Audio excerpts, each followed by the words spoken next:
오늘 함께 나누실 말씀을 우리가 함께 읽도록 하겠습니다. 시편 11편 1절에서 7절까지의 말씀입니다. 시편 11편 1절에서 7절까지 우리 함께 일어서서 한 절씩 교독하도록 하겠습니다. 내가 여호와께 피하였거늘 너희가 내 영혼에게 새같이 내 산으로 도망하라 함은 어찌함인가. 악인이 활을 당기고 화살을 시위에 먹임이여 마음이 바른 자를 어두운데서 쏘려 하는도다. 터가 무너지면 의인이 무엇을 하랴. 여호와께서는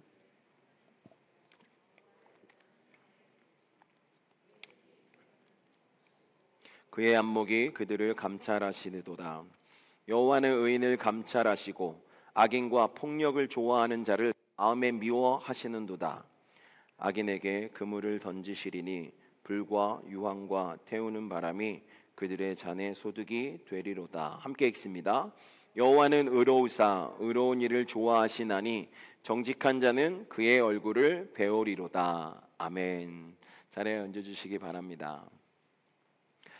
네, 오늘 말씀의 제목은 흔들리지 않는 믿음입니다. 흔들리지 않는 믿음. 여러분, 저마다 우리가 이렇게 흔들리지 않는 믿음을 가지고 살아가기를 소망하죠. 여러분, 그렇습니까? 네, 여러분들의 믿음이 흔들리는 것을 원하십니까? 네, 흔들리지 않고 주님 앞에서 온전히 중심을 잡고 살아가기를 소망하실 것입니다. 네, 여러분, 우리가 믿음으로 산다라고 말할 때 이것은 구체적으로 무엇을 의미하는 것이겠습니까? 세상 사람들이 말하는 것처럼 그냥 낙관주의적이고 긍정적인 마음을 가지고 살아가는 것이 믿음이라고 성경은 말하지 않습니다. 히브리서 11장 6절 말씀에 보면 이렇게 말씀하고 있습니다. 하나님께 나아가는 자는 반드시 그가 계신 것과 또한 자기를 찾는 자들에게 상 주시는 이심을 믿어야 할지니라 라고 말씀합니다. 하나님이 살아계시다는 것, 그리고 하나님을 찾는 자들에게 응답하신다라는 이런 확신, 이것을 가지고 살아가는 것이 믿음의 본질이라는 것입니다. 하나님을 기쁘시게 하기 위해서는 우리들에게 믿음이 필요한데 그 믿음이 무엇이냐? 바로 하나님이 살아계심을 믿는 것입니다. 그리고 하나님을 찾는 모든 자들에게 하나님께서 응답하신다는 그 사실을 알고 따라가는 것이 바로 믿음이라는 것이죠. 사도 바울도 로마서 8장 28절에서 이렇게 또 말씀했습니다. 하나님을 사랑하는 자, 곧 그의 뜻대로 부르심을 입은 자들에게는 모든 것이 합력하여 선을 이루느니라 라고 말씀하고 있습니다. 이 말씀은 우리가 때로 이해할 수 없는 고난과 손해를 당해도 하나님의 부르심을 잊고 따르는 자에게 하나님께서 그것을 반드시 유익으로 보신다는 그 믿음을 저희들에게 보여주고 있는 것입니다. 그러니까 하나님을 믿고 하나님이 살아계신 것을 믿고 하나님의 부르심에 응답하여 나온 모든 자들이 함께 무언가를 행할 때 하나님께서 반드시 그들을 통하여서 하나님의 놀라운 일을 행하신다라는 것이죠. 이러한 마음을 가지고 신앙생활하는 것이 믿음 있는 성도의 삶의 모습입니다. 그래서 진짜 믿음이 있는 분들은요, 확실하게 삶의 방식이 달라집니다. 현실이 믿음과 어긋나 보여도 하나님께서 반드시 믿음과 현실을 일치시킬 그 날이 올 것이라는 그 확신을 가지고 있기 때문에 그런 것입니다. 이 믿음은 죽음 앞에서도 담대하게 만듭니다. 세상 한가운데서도 희망과 자신감을 갖게 하고 마치 영혼의 닷처럼 인생의 풍랑 속에서 우리를 붙들어주는 것이 바로 이 믿음입니다. 하나님이 살아계시다라는 이 존재를 믿는 이 사실이 저희들을 흔들리지 않고 오직 여호와 하나님을 바라보며 신앙생활할 수 있도록 인도하는 그 버팀목이 된다는 것입니다. 여러분, 만약에 여러분이 살고 계시는 그 집의 기초가 무너진다면 어떻게 되겠습니까? 파운데이션이 흔들리고 균열이 생기고 무너지는 곳이 생기면 집이 온전하게 서 있을 수 없습니다. 그래서 저희들이 집을 볼 때 파운데이션이 어떻게 되어 있느냐, 이것을 중요하게 보고 있는 것이죠. 오늘날 우리가 살아가고 있는 이 세상을 보면 이 세상에서 기초가 되고 중심이 되는 것들이 흔들림으로써 무너지는 모습들을 우리는 많이 보고 있습니다. 정말 높은 고층 빌딩도 아침에 무너지는 것도 저희가 보았고요. 또 우리가 지금까지 믿었던 정치나 법이나 또 저희들이 정의라고 생각했던 이런 모든 것들이 항상 기초가 흔들리게 되니까 무너져 내려버리고 새로운 것이 대두되면서 꼭 그것이 옳은 것이냐 저희들에게 보여지고 있는 것이 현실의 모습입니다. 그렇기 때문에 여러분, 기초, 이것은 너무나 저희들에게 중요합니다. 우리가 살아가는 삶의 모든 순간 속에서도 중요하고, 우리가 신앙생활하고 있는 이 신앙생활 안에서도 우리가 무엇을 중심으로 신앙생활하고 있는가에 따라서 우리의 믿음이 강건할 수도 있고, 어떤 어려움이 닥쳐올 때 쉽게 흔들릴 수도 있는 이런 믿음이라는 사실을 여러분 깨닫기 바랍니다. 다윗이 시편 11편을 기록했을 때의 상황을 보면 지금 말씀드렸던 것들 비슷한 상황을 맞이하고 있습니다. 다윗은 이유 없이 악인들의 공격을 받고 있고, 또 그를 넘어뜨리려는 음모들이 주변에서 있어서 다윗이 인생을 살아가는데 수월하지 못하도록 주변에서 방해하는 모습들을 그리고 있습니다. 이런 상황 속에서 주변 사람들은요, 다윗에게 말합니다. 산으로 도망가, 그냥 숨어버려라, 더 이상 버티지 말고 그냥 포기해라. 이러한 말들로 다윗에게 지금 전하고 있습니다. 다윗의 상황을 보면 정말 서 있을 곳이 없고 아무것도 할 수 없는 이런 상황처럼 보였지만, 다윗은 그 상황을 그렇게 바라보지 않았습니다. 다윗은 믿음으로 그 상황을 바라봤던 것이죠. 많은 사람들은 현실 속에 일어나는 그 상황을 바라보면서 그 상황 논리에 맞춰서 판단하고 행동하지만요, 다윗은 오늘 이 모든 환경을 믿음의 논리로 바라보고 있습니다. 그래서 1절 말씀에 다윗이 내가 여호와께 피하였거늘 이라고 말씀하고 있는 거예요. 나는 여호와께 피했다. 이미 여호와께 모든 것을 맡기고 피했다라고 고백하고 있는 것입니다. 다윗은 터가 무너져도, 세상의 보좌가 흔들려도 하늘을 보좌에 앉으신 하나님을 바라보았다라고 선포하고 있는 것입니다. 그리고 오늘 말씀 이렇게 내용을 들여다보면요, 다윗은 하나님께서 악인을 반드시 심판하시고 의인에게 하나님의 얼굴을 비춰주실 것이라는 확실한 믿음을 가지고 선포하고 있습니다. 이 시편 내용을 보면 논쟁적인 면이 있습니다. 왜냐하면 다윗에게 이렇게 피하라라고 말하는 사람들에게 다윗은 자신은 그렇게 하지 않고 여호와께 피할 것이다, 우리 하나님은 이런 분이다, 이런 것들을 지금 변증적으로 서로 대화를 하고 있는 것처럼 보여지고 있습니다. 이러한 고백 속에 나는 여호와께 피하였다라는 이 고백은요, 분명한 다윗의 믿음을 우리가 볼 수 있는 대목입니다. 그래서 저희들이 이 11편을 마주대하면서요, 저희들이 깨달아야 할 것은 어떤 상황 속에서도 우리가 여호와 하나님께 피하는 믿음의 사람이 되어야 한다는 것입니다. 여러분, 이 말씀에 나와 있는 내용처럼 저희들에게 물어봅니다. 과연 당신들은, 여러분들은 기초가 무너지는 이 시대 가운데 흔들리지 않는 믿음을 가지고 지금 살아가고 계십니까? 라고 질문하고 있는 것입니다. 여러분, 오늘 본문 말씀 내용을 통해서 여러분 자신에게 질문을 해보시고 다윗의 마음과 다윗의 고백을 통해서 여러분들도 확실하게 하나님을 향한 믿음을 가지고 나아가는 시간이 되기를 주님의 이름으로 축원합니다.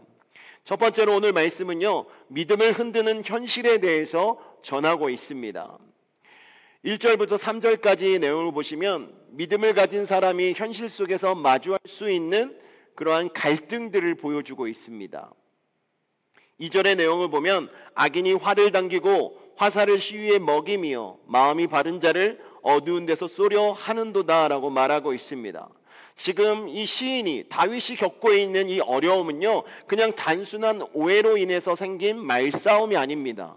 목숨을 위협하는 의도적이고 은밀한 공격 주변에서 일어나고 있음을 우리는 이 말씀을 통해서 생각할 수 있는 것이죠.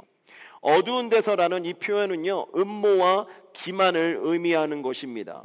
공개적인 정면 승부가 아니라 드러나지 않게 몰래 준비된 공격으로 다윗을 지금 음해하고 목숨을 위협하는 이런 상황이 벌어지고 있다는 것입니다.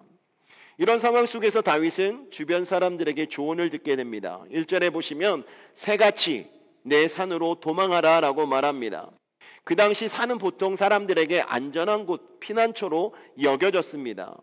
그런데 안전한 곳으로 피하라라고 말하는데 그 앞에 뭐라고 붙였습니까? 새같이 산으로 피하라라고 말합니다. 이 새같이라고 표현한 것은요, 연약하고 힘없는 존재가 급하게 날아가는 모습을 연상시키는 말입니다. 결국은 너는 지금 아무것도 할 수 없고 능력이 없고 네가 감당할 수 있는 일이 아니니까 그냥 도망쳐라. 너에게는 도망이 답이다 라고 이렇게 사람들이 말하고 있는 것입니다.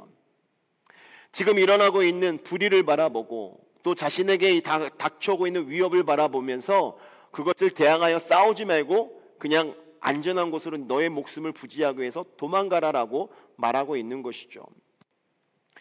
3절을 보시면 이렇게 말하고 있는 자들의 심리를 잘 보여주고 있습니다. 터가 무너지면 의인이 무엇을 하랴? 지금 이런 상황 속에서 네가 할 수 있는 것이 무엇이 있겠냐? 지금 너가 의지하고 있던 너희 주변 사람들 다 없어지지 않았냐? 세상 사람들의 시선에는 눈에 보이는 환경만 보이는 것입니다. 그러다 보니까 지금 다윗을 지탱하고 있는 모든 것이 무너진 것처럼 보여졌고, 그러니까 다윗 너는 피해야 된다. 너가 무엇을 할 수 있겠냐? 이렇게 이야기를 하고 있는 것입니다. 여러분, 여기서 말하고 있는 이 터는요, 서로에서 말씀드렸던 건물의 기초와 같습니다. 사회 공동체를 지탱하는 정의와 질서, 또 진리, 이러한 것들을 가르칩니다. 그 기초가 무너지고 불의가 판을 치게 되면 아무리 의로운 사람이라 할지라도 버틸 수 없다라는 것이죠.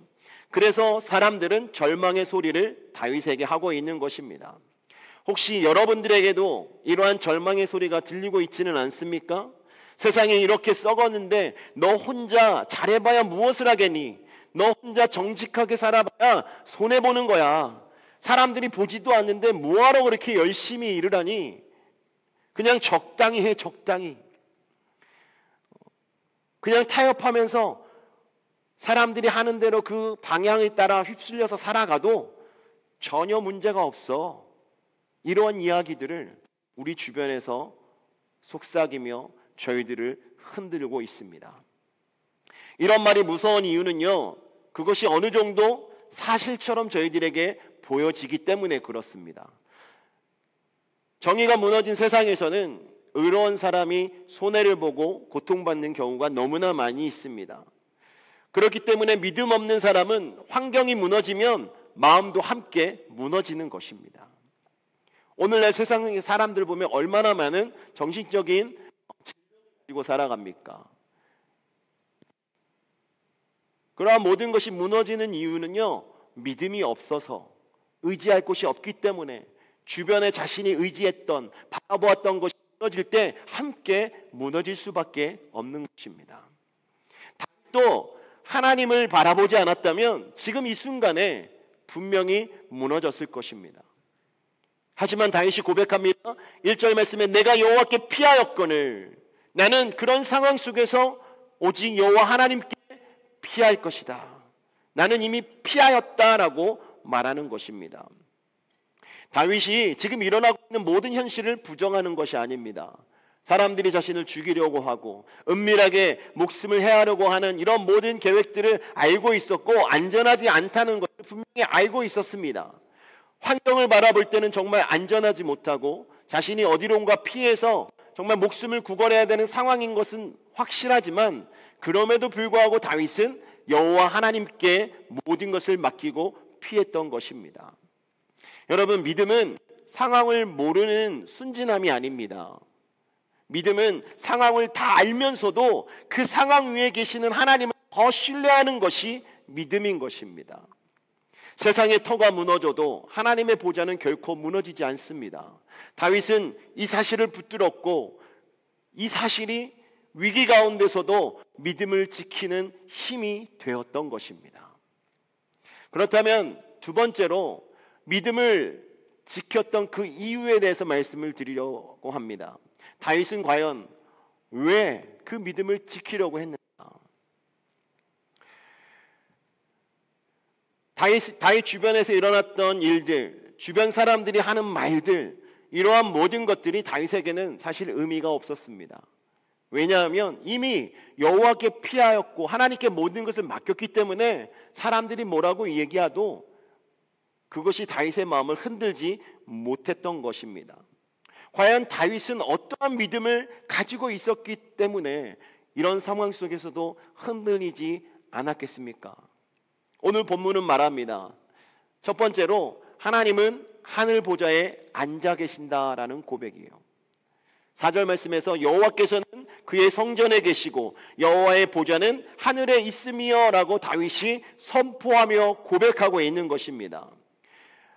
여기서 성전은 단순히 예루살렘 성전을 가르치는 것이 아니라 하늘에 있는 하나님의 거룩한 처소를 의미하고 있습니다. 구약시대의 성막이나 성전은 하나님의 임재를 표현합니다. 그렇기 때문에 그곳에 엎드려서 기도하는 자마다 하나님께서 만나주시고 은혜를 베풀어 주셨습니다. 이러한 모든 사상들을 잘 보여주는 말씀이 이사야 56장 7절에 나와 있습니다. 함께 보시면 내가 곧 그들을 나의 성산으로 인도하여 기도하는 내 집에서 그들을 기뻐할 것이며 그들의 번제와 희생을 나의 제단에서 기꺼이 받게 되리니 이는 내 집은 만민이 기도하는 집이라 일컬음이 될 것임이라. 아멘. 이 표현을 볼 때 다윗이 여호와께서 그 성전에 계신다라고 고백한 것은 여호와의 성전에서 기도할 때 하나님께서 모든 것을 들어주신다라는 그런 믿음의 표현을 하고 있는 것입니다.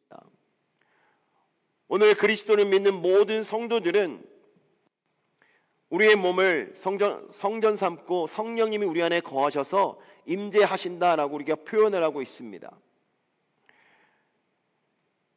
여호와께서 그의 성전에 계신다라는 이 말씀과 연결해서 생각해 볼 때 하나님이 우리 안에 계심으로 우리가 성전되어서 우리가 하나님께 간구하는 모든 것을 들어 응답하시겠다는 이 약속의 말씀을 통하여서 정말 이 너무나 큰 은혜라는 사실을 우리는 알 수 있는 거예요.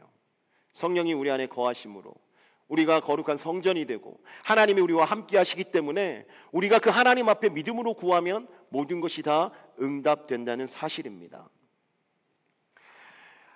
다윗이 성전에서 기도할 때 하나님께서 확실히 들으실 것이라는 사실을 말하기 위해서 여호와의 보좌는 하늘에 있으며라고 말하고 있는 것입니다.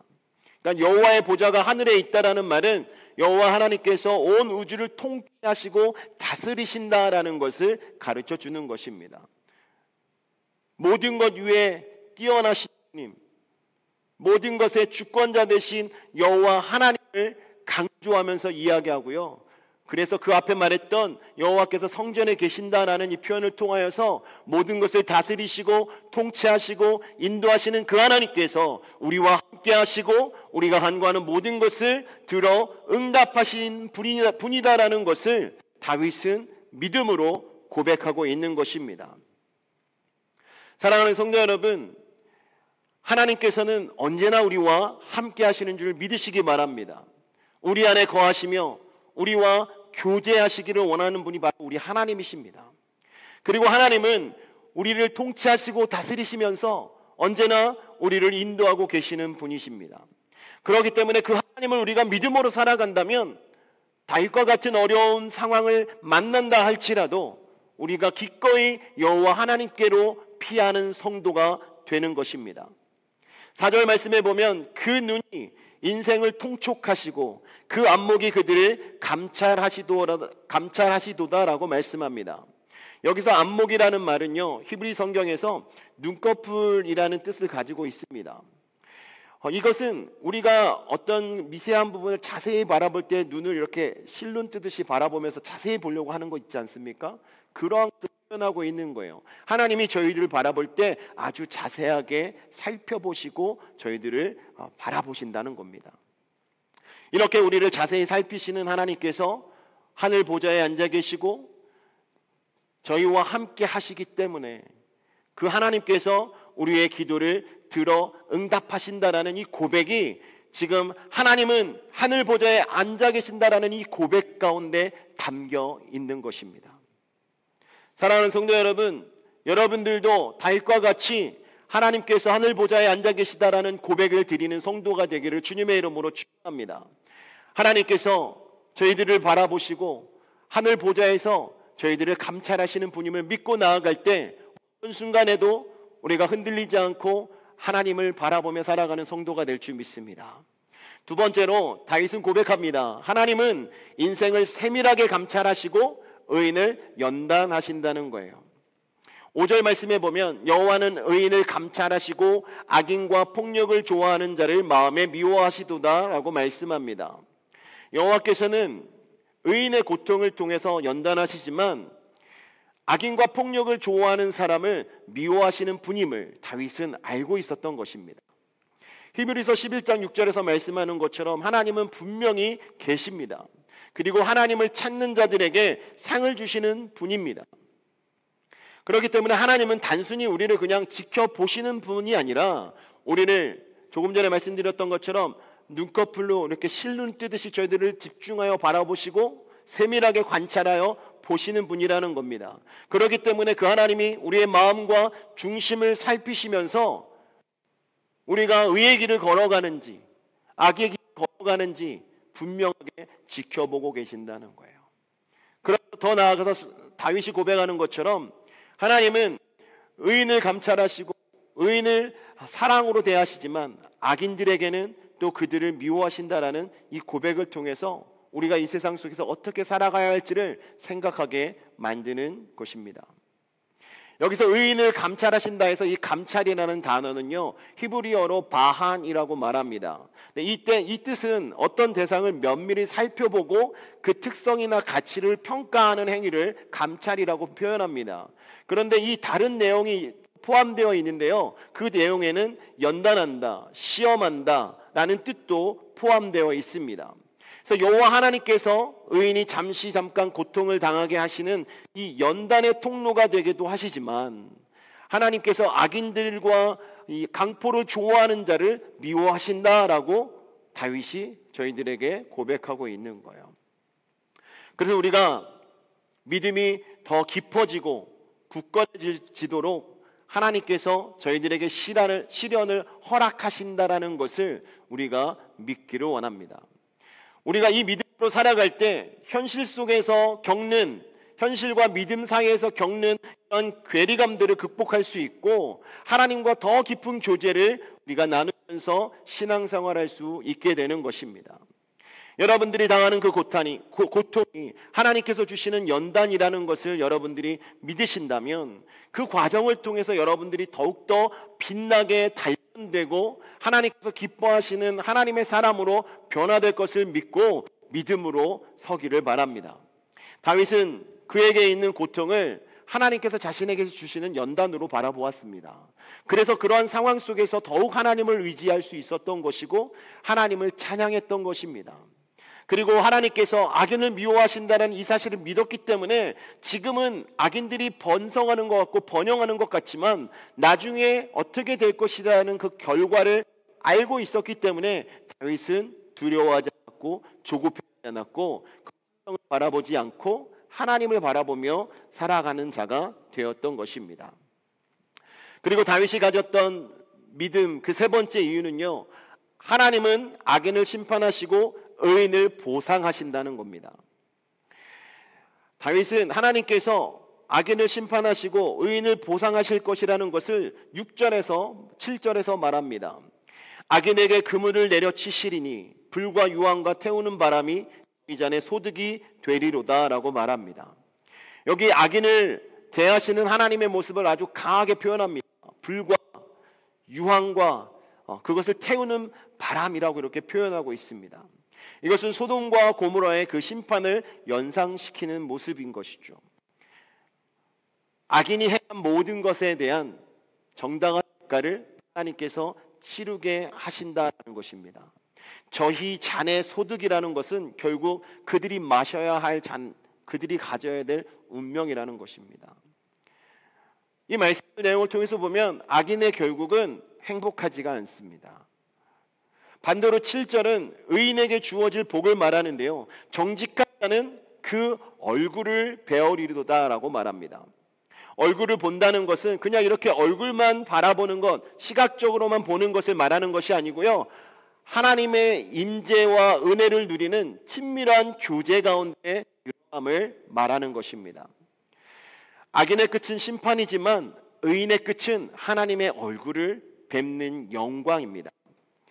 그래서 의인이 겪는 고난과 연단이 헛되지 않고 결국 하나님과의 친밀한 교제와 영원한 은혜 안에 들어가게 된다는 것을 확신하게 해주는 말씀인 것입니다. 이 믿음은 삶의 어려움과 죽음 앞에서도 두려움 없이 담대할 수 있게 해주고, 우리가 하나님 앞에서 믿음으로 자신감을 갖고 담대하게 나아가도록 만들어주는 것입니다. 다윗이 믿음을 지킬 수 있었던 것은 다윗이 강하였기 때문에 지켰던 것이 아닙니다. 다윗은 이렇게 지금 말씀을 통해서 나눴던 것처럼 하나님의 보좌와 하나님의 눈과 하나님의 심판과 보상을 믿었기 때문에, 그것을 바라보았기 때문에 믿음으로 버틸 수 있었던 것입니다. 믿음은 눈에 보이는 환경보다 눈에 보이지 않는 영원한 현실을 붙드는 것입니다. 그렇기 때문에 여러분들이 지금 이 생을 바라보고 눈앞에 보여지는 것만 바라보면서 만족해하며 살아가는 것이 아니라 장차 우리에게 다가올 하나님의 나라를 바라보고 하나님께서 저희들에게 주실 그 상급을 기대하며 살아가는 것이 믿음 있는 성도의 삶의 모습인 것입니다. 사랑하는 성도 여러분, 세상의 터가 무너져도 하나님은 여전히 보좌에 앉아 계시는 분입니다.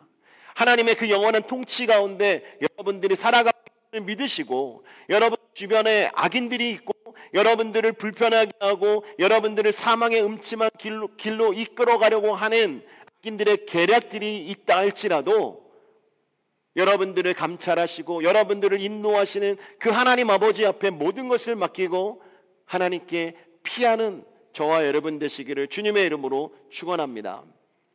오늘 말씀을 정리하도록 하겠습니다. 다윗은 오늘 이 말씀 속에서 두 가지 선택지 앞에서 하나를 선택했습니다. 하나는 사람들의 조언대로 산으로 도망치는 선택지였습니다.